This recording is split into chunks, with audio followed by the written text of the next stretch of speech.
Okay, boys and girls, it's Steven. We're back with a brand new video, and this one is really interesting. It's actually very exciting. How high or low will the market finish 2019? Today, the day of recording this video, as you all will see, is January 1st, 2019. And obviously 2018, quite an interesting year, but that's behind everyone. Now it's looking forward to 2019. I already shot a video about this at the beginning of 2018, and I will link to it in the description of this video. However, I highly recommend that you go ahead and take a look at that video because it will probably shock you with some of the information that we uncovered in that video and how it correlates to exactly, almost to the penny, of where the market went in 2018. So again, we did a lot more into this. We got a lot more into this information back in the video for last year. Again, I will link to it in the description. But this is 2019 looking forward. And this is going to be a very exciting year. So the question is, okay, Steven, that's great. How do you figure out how high or low the market will finish in 2019? Because I've been watching CNBC the last week. I've been reading the Wall Street Journal. I've been reading Bloomberg. And all these other financial experts are out there saying, well, I ran the PE ratio of this stock and this company and trade wars and tariffs and all this stuff, and I came up with this price. It's so much easier than that. And if you watched the video last year, you'll understand this again. If you didn't watch the video last year, I will link it in the description. I highly recommend you go ahead and look at that. But the way we can figure out exactly how high or low the market will finish next year is based on the VIX, right? According to most people, the VIX is the fear index, which is a numerical representation of the amount of fear or risk at any given time, which is shown by the buying and selling of options on the S&P 500. And that's what most people will say. Most people have no idea what that even means, but to me, the VIX is actually just the 1 year expected move in the S&P 500.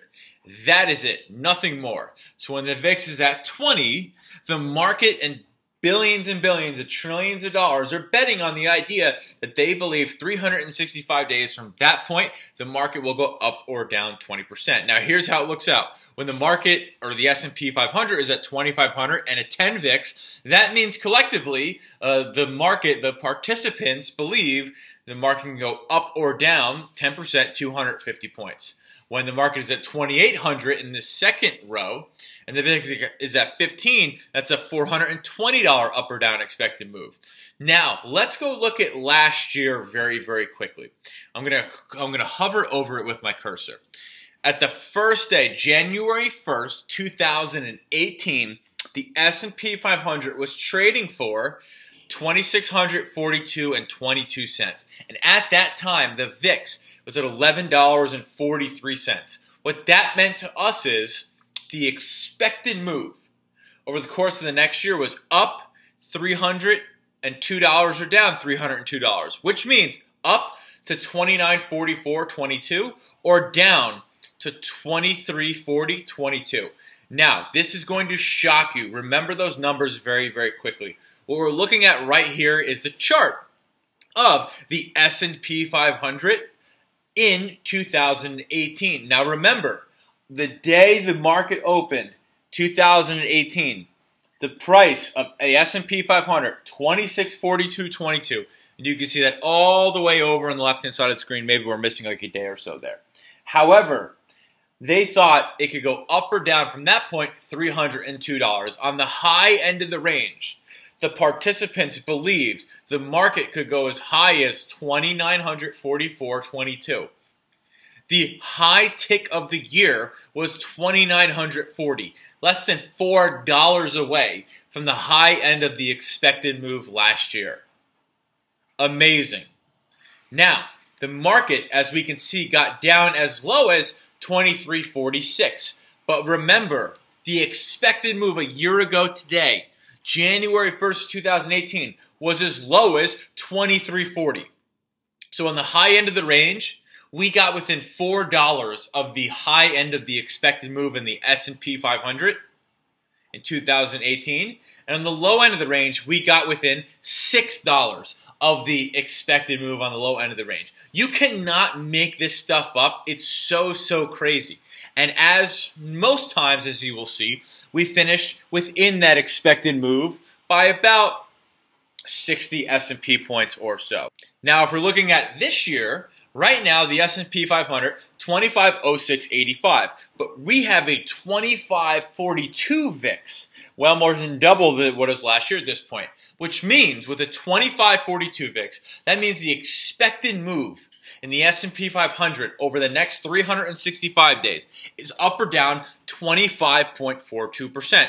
And with the 2506 S&P, that's up or down $637.42. So at the high end of the range, that's about $3,144, and the low end of the range, that's $1,869.61. Okay? So what's the big deal with this? Why do we care about this? Well, we did a study.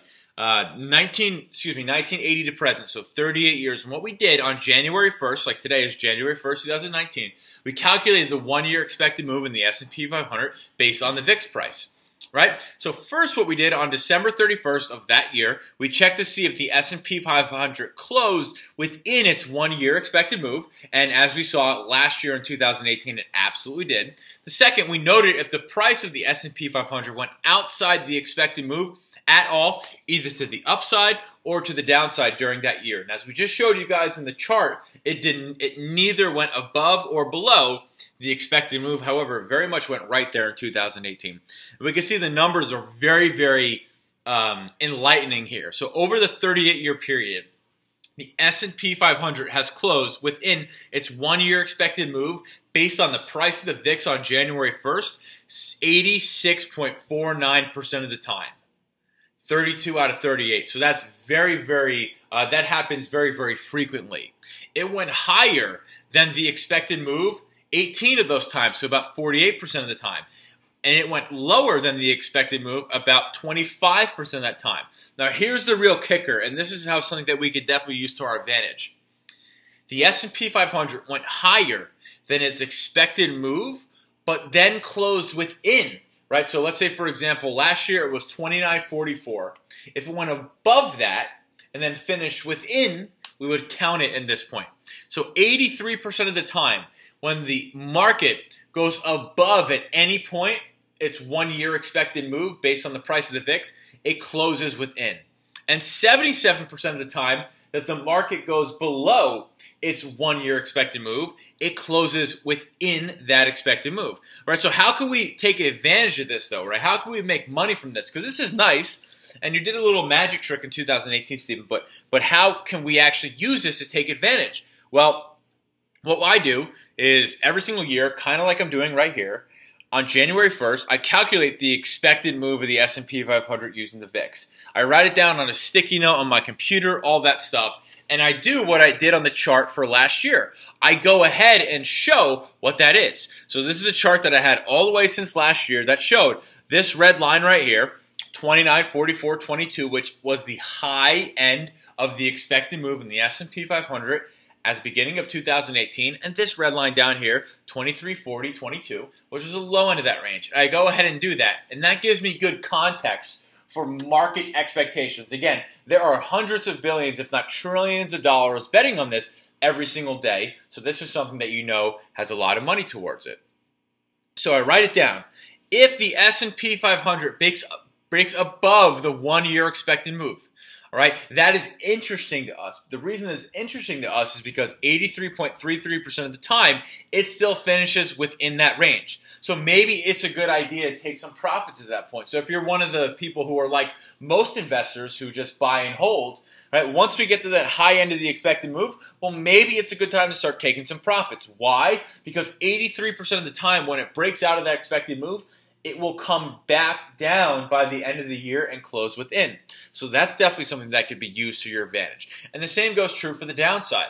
Right? If the S&P 500 breaks below its 1-year expected move, right, 77% of the time, it still finishes within that range, which means, right, if it breaks below that expected move on the low end of the range, 77% of the time, by the end of the year, December 31st, it will go higher from that point and finish within. So maybe if it breaks below, that is a very, very interesting buying point. So again, it doesn't always work as perfectly as it did in 2018, but these numbers here, they really, really don't lie.